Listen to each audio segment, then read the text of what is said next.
the salvation that we have in Christ.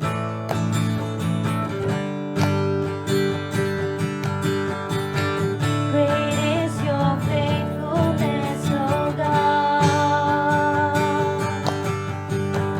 You wrestle with the sinner's heart. You lead us by still waters and to mercy, and nothing can keep us apart. So remember your people, remember your children, remember your promise, oh God. Your grace, 'cause your grace is enough. Your grace is enough. Your grace is enough for me. Once again, your grace is enough. Your grace is enough. Your grace is enough. Your grace is enough for me. Great is your love. Great is your love and justice, God. You use the weak, Lord. You use the weak to lead us strong. Amen. You lead us in the song of your salvation. And all your people, come on. And all your people sing along. Come on, let's praise the Lord. So remember your people, remember your children, remember your promise, oh God. Your grace, 'cause your grace is enough. Your grace is enough. Your grace is enough for me. Your grace. Your grace is enough. Your grace is enough. Your grace is enough for me. Once again, it's your grace. Your grace is enough. Heaven reaching down to us. Your grace is enough for me. Lord, I see your grace is enough, and I'm covered in your love. Your grace is enough for me.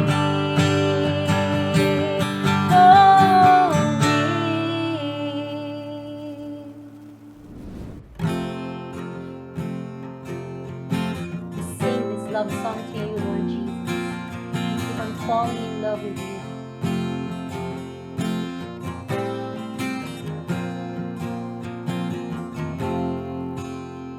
I am found in your embrace,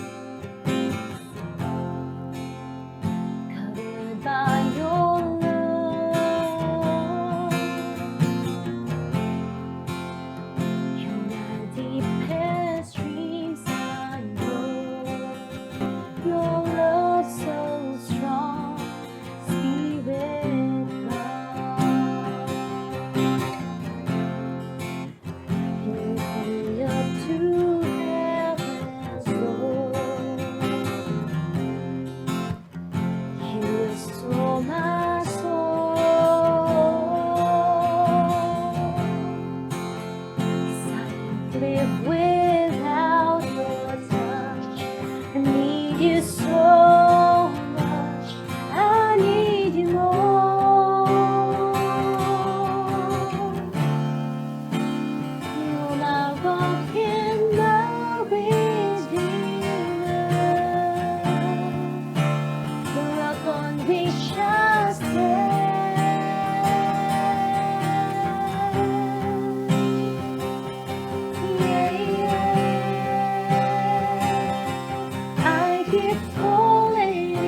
me up to heaven's door.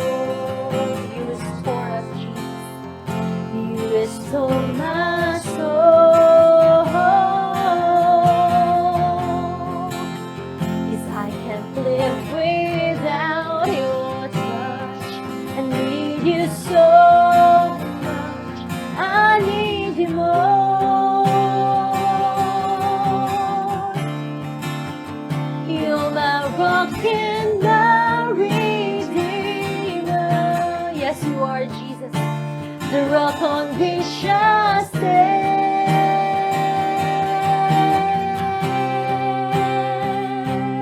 Yeah. And I keep falling in love with you, Lord. Every beat of my heart, breath that I take, through the seasons that change, your love remains my hiding place, my home. Let's sing it to Jesus. Oh, I keep falling in love with you, Lord. Every beat of my heart, breath that I take, through the seasons that change, your love remains my hiding place, my home. Through the seasons that change, your love remains my hiding place, my home. Falling in love.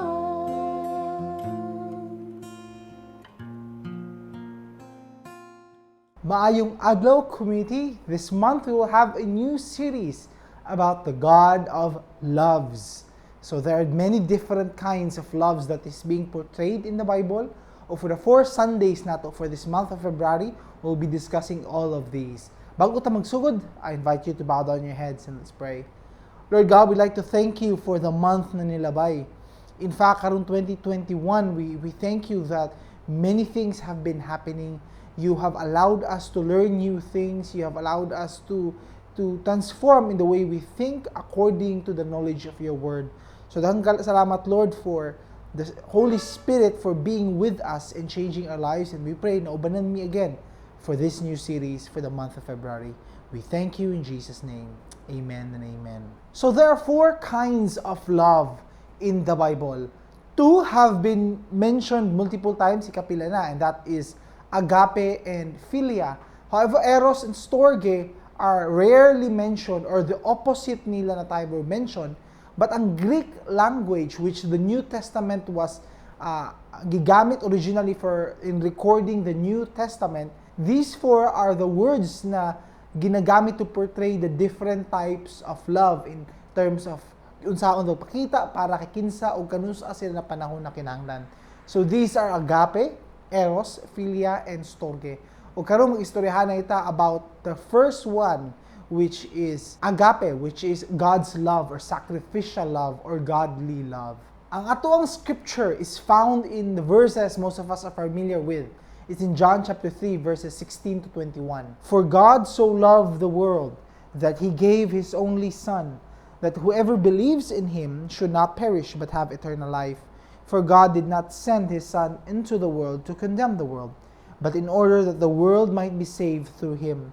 Whoever believes in him is not condemned, but whoever does not believe is condemned already, because he has not believed in the name of the only Son of God. And this is the judgment. Light has come into the world, and people love the darkness rather than the light, because their works were evil. For everyone who does wicked things hates the light, and does not come to the light, lest his works should be exposed. But whoever does what is true comes to the light, so that it may be clearly seen that his works have been carried out in God. So kana ato ang verses for ato ang study for agape.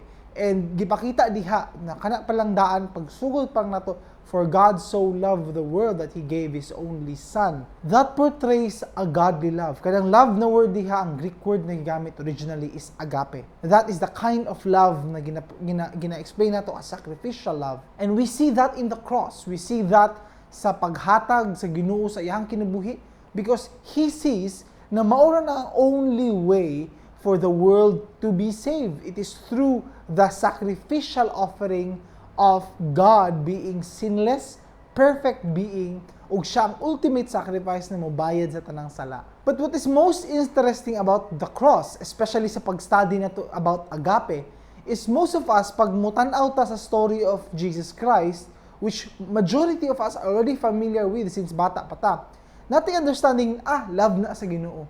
Ana ta ka-love sa Ginoo. It seems na muhunong lang ang thought diha. Because even in our language, dali lang nato gamiton na murag kita Ginoo man, dili man ta Ginoo.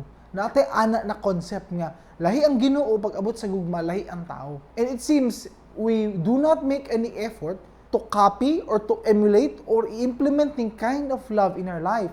However, kung tan-awon nato kumusta dito sa Bible, there are actually dozens and dozens of commands na ang gisugo sa tuwa to have this same kind of love. If kanina love is the love being used o i-encourage sa tuwa to do and to show, ang problem is we seem to do a bad job in doing it. Kaya wata nag-effort man lang to chase after that kind of love. Nakita mo gud sa ato ang culture, we could understand nga limited kayo ato ang pagsabot when it comes to love. Nato sa culture natin, dali lang kaayo mag I love you.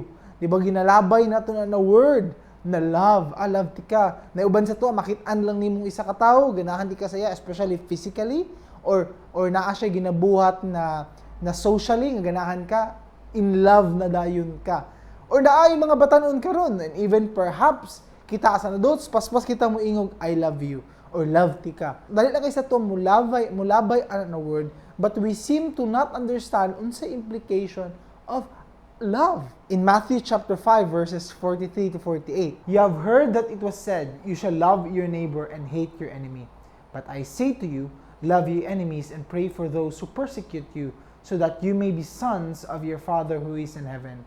For He makes His sun rise on the evil and on the good, and sends rain on the just and unjust. For if you love those who love you, what reward do you have? Do not even the tax collectors do the same? If you greet only your brothers, what more are you doing than others? Do not even the Gentiles do the same? You therefore must be perfect as your heavenly Father is perfect. That's very interesting. Na kumuingon ta, dili man to kita Ginoo, di nato kaya mo love in that same way. Why did Jesus sa pagsugod pa lang sa ministry niya maudayon ang iyang mga words? Mao na nauso sa ilang culture. Wala ni actually sa Bible, this is not biblical, but igamit ni Jesus because mao ni ilang thinking sa ilang culture that you love your neighbor and you hate your enemy. But this is what I love about Jesus, is that sometimes He turns around ang mga sayings and pushes it even further. I read this morning when I had my devotion about Matthew chapter 9, and there was a crippled man. There was a man na dili makatingdog, dili makalakaw for years and years na. And when he saw that man, he says, your sins are forgiven. Nakaroon na yung mga tao na minaw sa iyaham, like, blasphemy man yung tawanan ni kinsa man ni tao na magpasaylo sa kapong tao as if sila ang Ginoo. And when Jesus perceived that was what they're thinking, ingon pa siya, asay mas dali?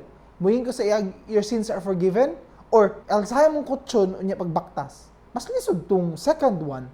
But so that you could see that there is authority given to the Son of Man, siya daw, I say to him, rise up and walk. Gibuhat sa tao, there was a miracle that happened. He doubled down. Counterculture niya, samot pa, kung kanay mo ginawa na, samot pa jud ko, I am more than what you can imagine. Manang pasabot ni Jesus ato. And that was a good example na gipakita niya. And similar po diri, na kung magunahon na mo, i-love ninyo neighbor ninyo, i-love those who love you, and then reject those who hate your enemy nimo, palayo sa ilaha, I say to you opposite. Actually, love pa nimo yung enemy. You show love to them. You forgive them. You show grace to them, knowing that your Heavenly Father sees what you are doing. Wow! Naman kita sa culture nato na mga sayings, pag mo share ta, kaya kita mo share pa na sa Facebook, no? Na murag, labaw pa to sa Word of God, ba? Yung tag ka ng, ang mga toxic people, ayaw na i-mind. Or mga enemies nimo, palayo na lang sa ilaha. But ang Jesus, opposite. you actually make an effort to show love to them. You make an effort to forgive them. You make an effort that it's as if dili nimo sila enemy, but samot na noon mo sila ginapa-closer to your heart. And that is very interesting. So it's very countercultural to what they believe in the past and even what we believe now. I love the last verse today.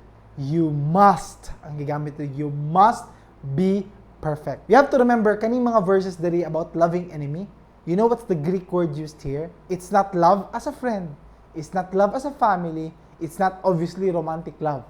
But it's agape. Show them God's love.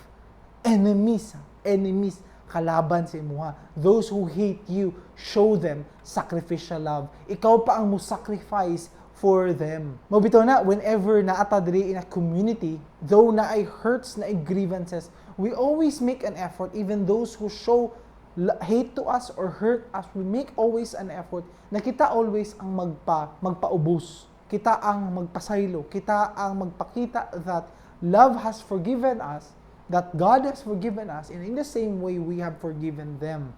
And mo ng beautiful teachings about Jesus Christ, because ang last verse na digingon, you must be perfect as your heavenly Father is perfect. Wow! Murag, kaya mong challenge na, murag, Lord, abi ba na ako, lahi ang imong love, lahi me, and therefore we need your love. Ano siya? Dili lang kinahanglan yung love na ako. In fact, sundugan ninyo. You must show God's love as well. Dapat ang inyong gugma should be the same way sa inyong amahan, and that love is perfect. Christ's love is meant to inspire us to love God and others the same way, not discourage us. If kuyaw kiyang gugma sa Ginoo, in fact, we celebrate it many times. We talk about it many times. Nisagol po na sa lingwahe nato.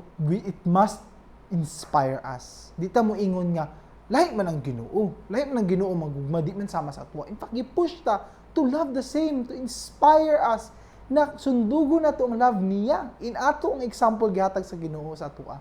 He was not here simply to pay for our sins, but to be a model of agape na katusundugo nato. And I've seen this kind of love aning mga tawhana. I'm not sure if you have heard the story of Jim Elliot and his friends. Kaya usually si Jim Elliot na magod ang gina-attribute niya usually, but these are 5 people actually. These 5 people or missionaries, nag-focus sila on a tribe, an Auca tribe. Tribal people were people so far away from society nga kinaraan pa jud ang ilang way of living, and this happened during the 1950s. Og sugod sila 1940s to mid-1950s, they were serving these Aucan people.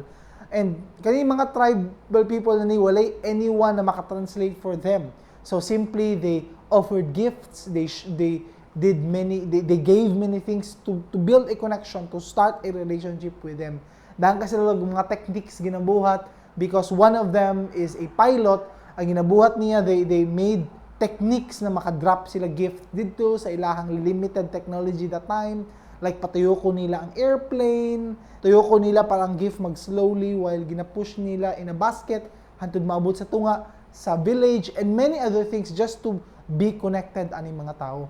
Now, they were having successes. They were able to have an encounter ani sa ilahan. Wala anything violent na nahitabo. And they were praising God, they were sharing their reports about their families, they were sharing things sa ilahang mga anak because they were really great family men. Ang tanan, every little bit of success for them, gagmay na encounter for them, tako na kaayo sa ilaha. If you're not familiar with the missionary culture, it's really hard magsugod o usa ka relationship nga wala mo'y prior relationship to build upon.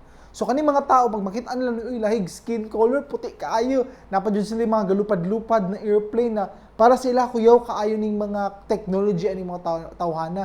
It seems pwede nila jud tan-awon ni sila as mga conquerors o mga invaders. So nag-decide sila one time, nag-set up sila base near the village because sa kadugay na nila transact and build a relationship. They thought na by this time okay na because naka-encounter na sila successfully the previous time. It just so happens, pag abot that time na ay nang hitabo sa village, na ay nagbuhat-buhat og storya, na ay many things na nag-occur that led to believe the Aucan people na mga kalaban ni, na naan sila buhaton bad sa tuwa. So instead of greeting them with a diplomatic party na makig-istorya, makipag-communicate with them, ang gipadala sa village were a group of warriors. So niadto dito, and they started killing these missionaries. Namatay ni sila ng mga missionaries, and that report was sent. In fact, nisikat ni during 1950s because these news were circulated around the globe na ay mga missionaries who died, and the US government made an effort to retrieve kani mga bodies nila gikan didto. However, it did not stop there. Years after namatay ni mga missionaries, it's very shocking kay tungod ang gipakita nila na love was agape, a sacrificial kind of love. And when we say sacrificial kind of love, even if it costs you a life on your part, you still continue to give that love to them, even though they are enemies. Ug tungod ana, what resulted was two of the wives aning mga missionaries decided to become full-time missionaries as well. And to where else? Kanina tribe. Tungod atong nahitabo di ay the Aucan tribe had a misunderstanding ug naay conflict within their tribe. Ug tungod ato they realized that these were not violent people. Mao na pag-adto nila dito katong tuwa ka babae, they accepted these women, nagpuyo sa ilahang tribe, and then later on it resulted in sharing the gospel to this tribe. And karon what we see now, even kaning lalaki na dili kanang white person na naadili in the picture that you see is actually the son of the pilot na namatay. At first, he was so devastated, naguba yung kinabuhi. What kind of a loving God ni? What kind of a loving God na kwaon niya sa akuan the most precious person in my life, my father. Katungod close kisa siyang amahan. But later on, when they were able to penetrate sa tribe, naka-build sila relationship and naka-share sila gospel, he found new fathers in that community. Nahimo niyang both father and best friend katong mga people. In fact, katong mga same warriors who killed his father. That's the kind of agape love.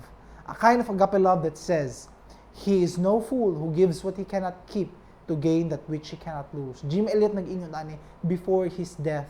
And we could see that because that is the perfect example na gipakita sa Ginoong Jesucristo, that he sees that the only way for these people to be saved is for us to make a sacrifice. Though ang Jim Elliot and his friends were willing to die, they did not know that day that they would die.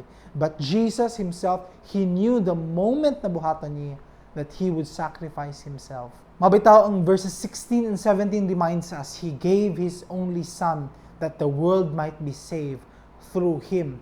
The reason why kinahanglan niya buhaton na is that he already have seen this in the past. Nakita na niya sa una pa kaayo, mauna ang agape. In Genesis chapter 3 pa lang, when they committed si Adam and Eve, the first rebellion against God by listening to the serpent, dito pa lang he provided a solution. He promised to the serpent na nay offspring ning babae who will defeat you. And he was talking about the future, which is the coming Messiah, Jesus Christ. Jesus Christ who will be born of the woman. That's why if you can remember, Matthew and Luke has genealogy, not only going back to David as a iyahang ancestor because a promise God made to David, but also looking at God's 100% humanity while also being 100% God. In Genesis chapter 3, after a few verses atong gibasa na to ganiya, we also see that nagipakita po diha that Jesus actually made the first sacrifice, di ba? Jesus also made, God, makita nato after a few verses that God also made the first sacrifice. Kita siya, nahubo ni mga tawhana, and that without the shedding of blood, walay forgiveness of sin. So He made the first sacrifice in sacrificing an animal and gikuha ang skin to clothe them. Sugod pa lang, He have already seen unsa ang mahitabo in the future. And that goes to our second point. Agape forgives the past, redeems the present, and looks to the future. Ang tanaw nato na inaanang agape love that God is telling us to forgive about the past in order to redeem or to fix the present because we are looking towards the future. That is the primary essence of the communion, why we break bread and drink wine. Because if you can remember, that was the words of Jesus that we continually do that. We remember Jesus in the past and His sacrifice, and we continually do the communion in the present, and then we continue to do that until He returns once again. That is the past, present, and future. And that binds it together, kanatanan. Because ana ang kind of ang agape love. Ana ang love na ginakuman sa tuwa sa Ginoo. Ang kultura nato actually baliktad, di ba? Lisod kis na mag-forgive. Napatay tendency na dili lang nato kaya i-forgive, balik-balikon pa dyan nato ang past. Di sige pa dyan dwell in the past. Dili ta mag-think about how to fix this in the present in order for us to continue moving forward. Most of us are people who carry so many baggages, so many traumatic events in the past. It seems bugat kaayo atong ginalukdo, bugat kay atong ginaalsa. And many times these are unnecessary hurts, unnecessary baggages na itong ginadala. I still remember a story nga na usa ka tawo nga giimbitahan sa isa ka lalaki na mosakay siyang sakyanan because he's headed the same direction. Naluoy mangudya kay naay gibit-bit half sack of rice tong lalaki. So nilingkod siya sa sakyanan, and paglingkod sa lalaki sa sakyanan, ta back seat, nagdive tong lalaki, so obviously it would be much easier na buhaton to niya nga magsakay na lang siya kaysa magbakta siya. However, pag sakay niya sa sakyanan, siya po niya gakus ang iyang sack of rice. Ginaingnan siya sa driver, bay, inaog na yung mukhang sako para makapahuway ka. Sige, okay lang, alsahon lang na ako ni. And obviously, pag abot ni mo dito in a very long ride, when he went down sa car, he realized na wala di kapon kaayo siya na rest because all the time, sige siya balance sa iyang sack of rice. While di ay to pwede kay niya inaog to be rested para makarelax siya during that trip. Inatano when we love, many times we carry so many baggages, and even ang childhood nato, and even ang mga past hurts nato ginadala nato in our present relationship, in our present ministry, in our workplace, wherever we go. Think about this. Every time mag-remember ta kay God through the communion and we remember the past, imagine if ang Ginoo nato who cannot forgive the past, because yung remember niyo past pag every time buhat ni para makinumdum mo sa inyong mga sala. Wala niya gi-mention na magyaw-yawan ta whenever we do that. Na i-remind niya in our hearts and in our mind na kabot ka sana, kabot ka ni, gibalik-balik niya, and then remember yung nakapangain mo jud ko pa sa ilo ato ba? Gi-forgive na mo kunya nga naman sige balik-balik ani mga sala nako in the past. That is nailed to the cross. Gipako na sa krus ang ato ang mga sala. It has already been forgiven. O kana ang kind of model na ginapakita sa Ginoo sa atua, that whatever hurts na gibuhat man sa atong present partners, sa family, sa ato ang loved ones, if we are to demonstrate agape, it's forgiving the past, fixing unsay naata, looking towards the future. Mawita to one of what Jesus said was, before you offer to me in the altar, first mangayo kag amends, may kag pasaylo, i-forgive nimo or i-fix nimo relationship with your brother, and then offer to me in the altar. Because in front of God, you cannot talk about the agape kind of love. You cannot talk about love unless ikaw mismo gi-demonstrate mo sa uban, unless mismo ikaw naka-forgive. Mauna, if we cannot forgive others, maglisod tag sabot about sa love of God, because kita wala nato siya gisundog ang iyang pagpasaylo, because we ask God of forgiveness na pasaylo na itong mga sala, and yet we cannot forgive others. Kinsa ta, labaw ba data sa Ginoo? Muna, I'm telling you, if you have any grudges in your heart today, if nakay any bitterness, nakay any kalagot na wala pa nimo na give up, ihatag na sa Ginoo. Lord, I know, I feel bad, I feel sad kaning perhaps na tao or in the past who have hurt me. Muna ihatag na ako sa imo, Lord. I pray na you change my heart. Teach me how to forgive. Teach me to love the same way as you. Teach me to show agape. In Matthew 22, it talks about there, nagipangutana si Jesus unsa ang great commandment of the law. You shall love the Lord your God with all your heart and with all your soul and with all your mind. This is the great and first commandment. A second is like it. You shall love your neighbor as yourself. On these two commandments depend all the law and prophets. Which is perfect answer. Kaya kung tan-awon nimo whichever sacrifice na in the law, it's about God, and the rest na imuhang itabang sa uban or make amends or forgive or itarungon nimo relationship with sa uban, it's talking about your neighbor. Because all the words na gigamit niya about love here is agape. And for him, tanan na kind of love that you do for God and for others, it should be a godly kind of love. It should be sacrificial love. It's not putting one above the other, but putting yourself lower than the other, sacrificing yourself in order for you to show love to others. That's agape. And even in John chapter 15, he says, a new commandment I give to you, that you agape one another, just as I have loved you. You also are to love one another. But these people will know that you are my disciples if you have love for one another.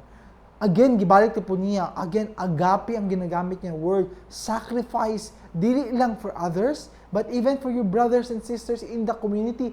This is the greatest testimony na akong ihatag sa inyo. In your family, we talked about this in the last series. In order to be the greatest witness or gospel message ato mga anak sa next generation na mabutay pa, karon pa lang daan in our relationship, agape love should be shown.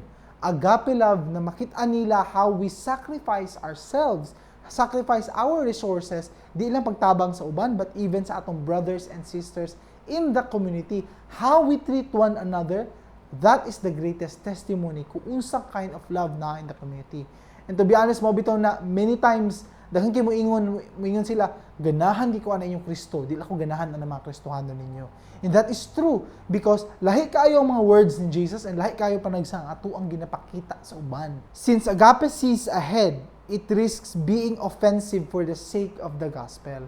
Ang agape, tungod makita na siya daan in the future, kaya niya i-risk being offensive now. The reason why we say offensive, it's like this. Kung ngayon sa kabulag nga tao, he cannot see, nagbakta siya and makita ka that there is a hole in front of him or ahead of him, matagak siya at magpadayon na siya sa iyang pagbaktas. As someone who is a loving person, sacrificial, agape, imuhang job is to stop him magbaktas dito sa mahulog sila. Mabita na John chapter 3, kung gibasa na to padayon katong 16 and then we move to 18, whoever believes in him is not condemned, but whoever does not believe is condemned already.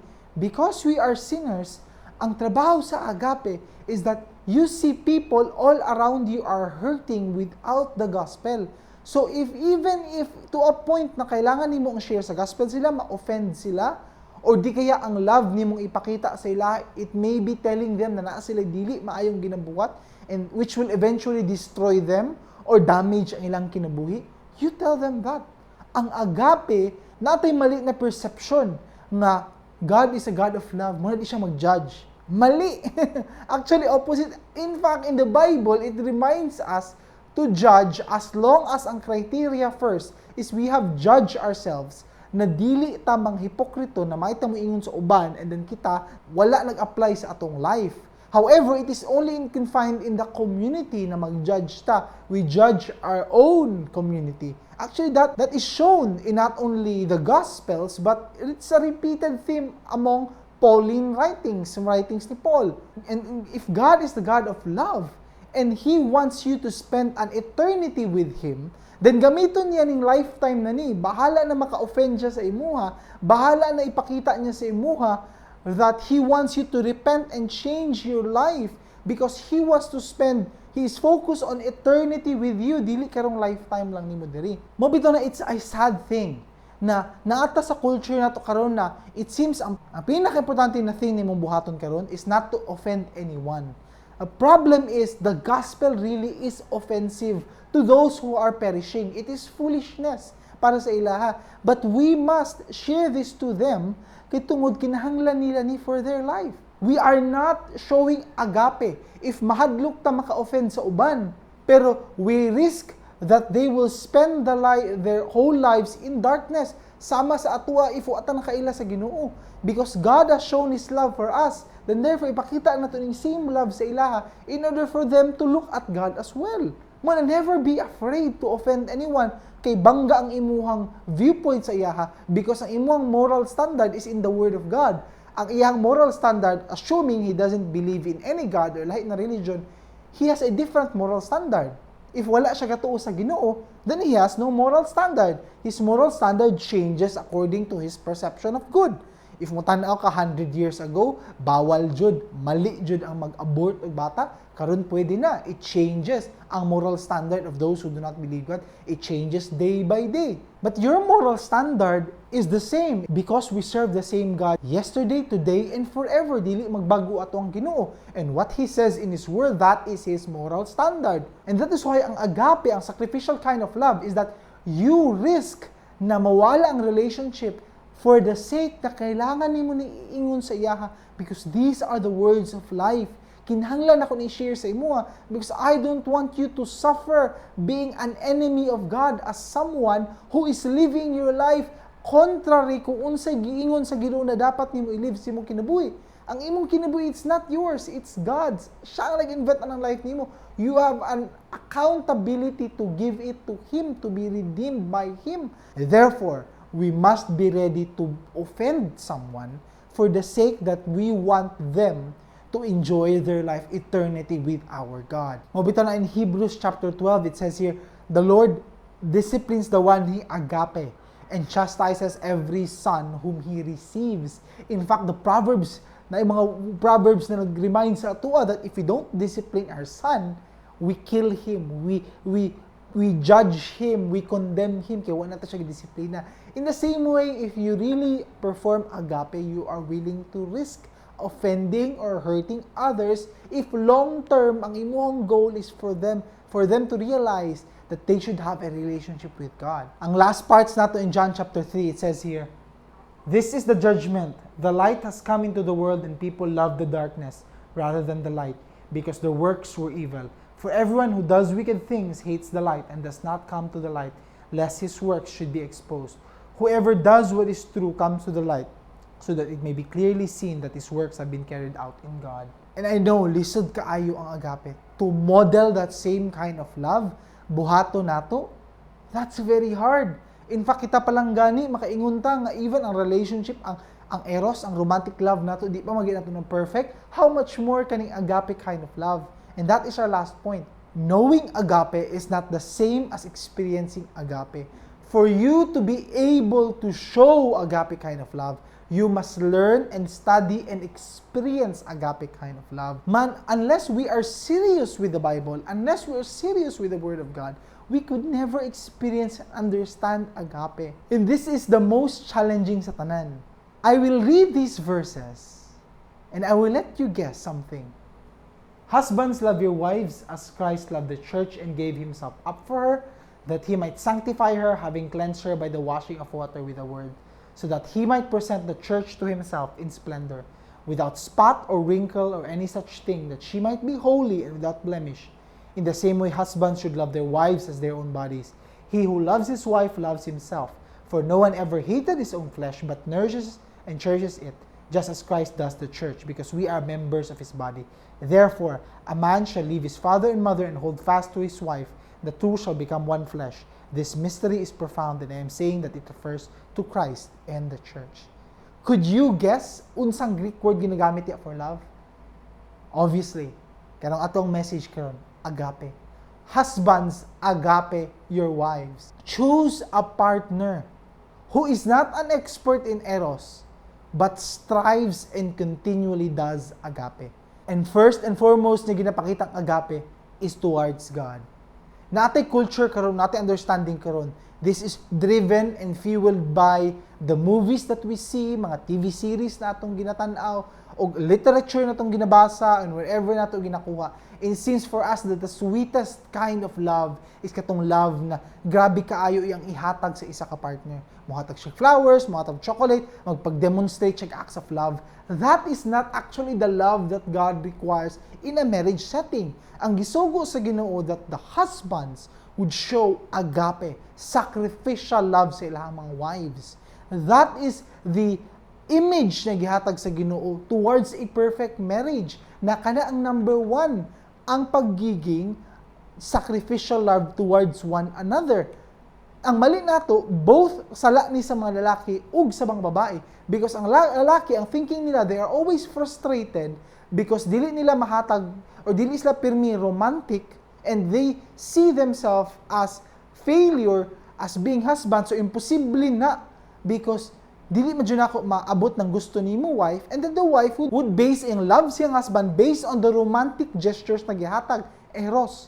Ang problem is dili man kana ang definition ni God towards agape. Ang gihatag po niya comparison diya as Christ loved the church and gave Himself up for her, sacrificing yourself for her, denying yourself for her, taking up your cross daily for God and for your family, making that sacrifice na okay na sa imuha that you would put yourself last. Whatever it is, i-sacrifice nimo for the sake of your loved one or your family. Muna, a husband is never a loving husband unless siya ang mulid sa iyahang wife towards God. Look at the next verse. That he might sanctify her, having cleansed her by the washing of water with the Word, with God's Word. That is the method of cleaning sama sa ginabuhat ni Jesus sa atua. And muna bitaw ng pinaka-last na verse diri. This mystery is profound. I am saying that it refers to Christ and the church. Di mismo si Paul, di siya kasabot na nga out of all the relationships na pwede in the Bible, ang marriage is the one that reflects between Jesus Christ and His body, His church. Kana ang reflection towards kanang gi-invent niya nga marriage. Sa tuwa pa di ay ang relationship a husband towards his wife should reflect Jesus as the husband and then wife as the church, as the body of Christ. Sa tuwa pa, Jesus would never lead his church away from God. Obviously, dalo niya sa Ginoo. Kana ang atong aspiration. So muna men, when we say that kita dapat ang mag-lead spiritually sa atong household, we do not say that simply because kinahanglan lang sa atong times or because of psychological reasons. It is a command that we lead them to using agape. And that makes it even harder. Kung ato ang love sa wife before, maglisod na ganito, niya kan i-elevate pa jud agape, imposible naman jud kay ni murag dream naman ni, di naman ni reality.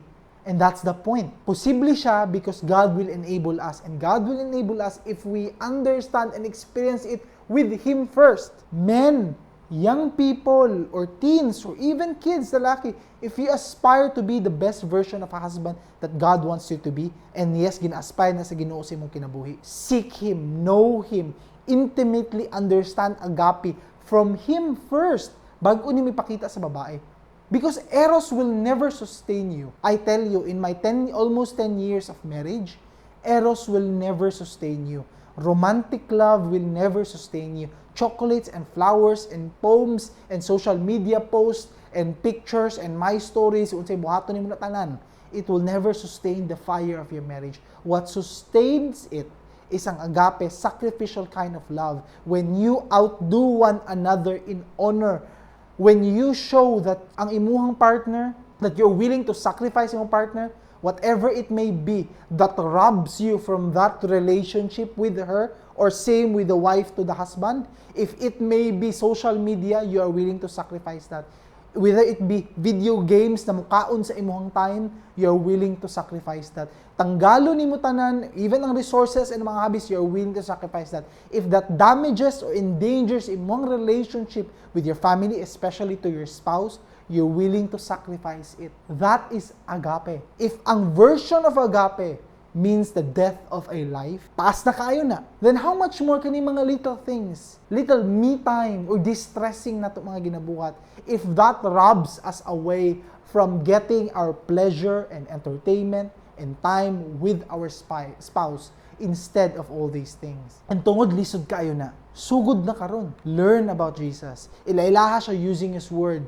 Tell Him that you want to know Him. Tell Him na gusto nimo ipaila-ila niya ang agape kind of love to you through the everyday na mong ginagyan sa kinabuhi, through the forgiveness sa imong mga shortcomings, through the giving up of your simple pleasures to be given to God or to your family, and to every little sacrifices na imong buhaton, and imong pagsabot through the stories and the Bible na imong ginabasa.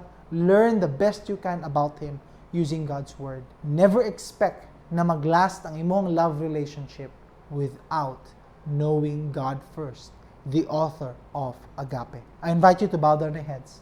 Let's pray. Lord God, the God of agape, we thank you that you have shown the biggest model para sa mua. And it's a spectacular model, Lord, because makita na mo, lifted high on that cross, your Son who was died, that you served Him as a model para sa mua, as you commanded us to be perfect as you are perfect. As you have commanded us to love as you have loved us. As commanded us to share this agape love to whoever we meet and even among mga loved ones, because you first nagbuhat ana. We thank you that you have been the greatest role model namo. And we pray that not only men but kami tanan in the community will aspire to show and to have that kind of love the same way as you have. We thank you in Jesus' name. Amen and amen. Here we are, O God, offering to you everything that we have, Lord. Like you spilled your blood, Lord. You spill our hearts as an an offering to you, Jesus.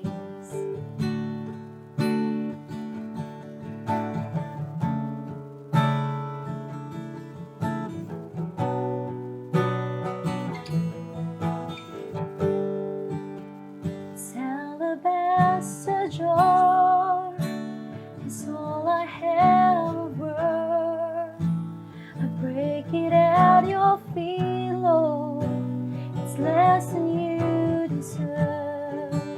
You're far more beautiful, more precious than the oil, the sum of my desires and the fullness of my joy. Like you spilled your blood, I spill my heart as an offering to my King. Here I am, take me as an offering. Let's surrender. Here I am, giving every heartbeat, Lord, every heartbeat for your glory. Take me.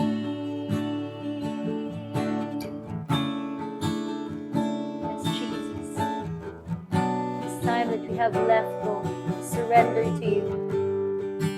This time that I have left is all I have of worth. I lay it at your feet, Lord. It's less than you deserve. Amen.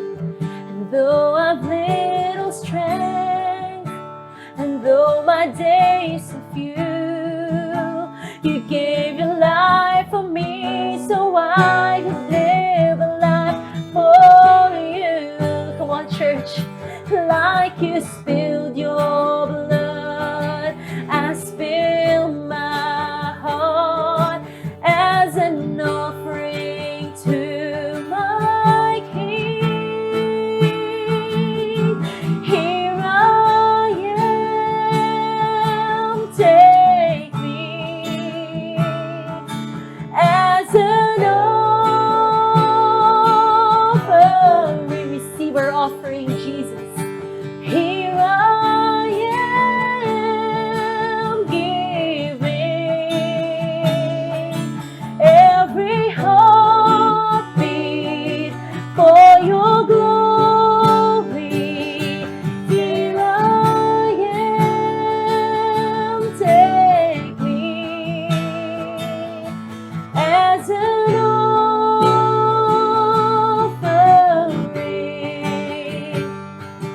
Here I am, giving, Lord, every heartbeat, Jesus, every heartbeat for your glory. Say, worthy, worthy you are, worthy, worthy is the Lord. Our God is worthy. Come on, let's give him praise. Worthy, worthy you are, worthy, worthy is the Lord. You alone, worthy Jesus. Worthy, worthy you are, worthy, worthy is. Let's glorify Jesus. Worthy, worthy, worthy you are, worthy, worthy is the Lord. For the last time. Worthy, worthy, worthy you are, worthy, worthy is the Lord. Like you spilled your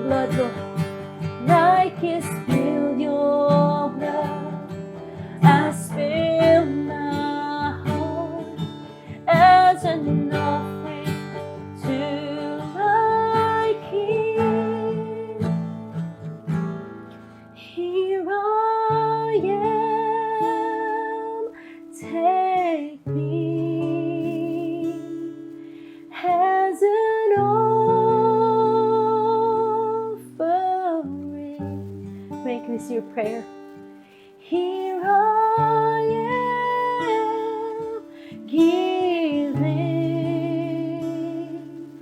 every heartbeat for your glory.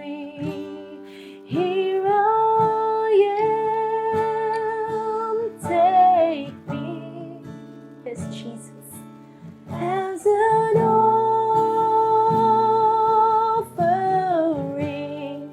Take us, Jesus. Here I am, giving every heartbeat for your glory. Take me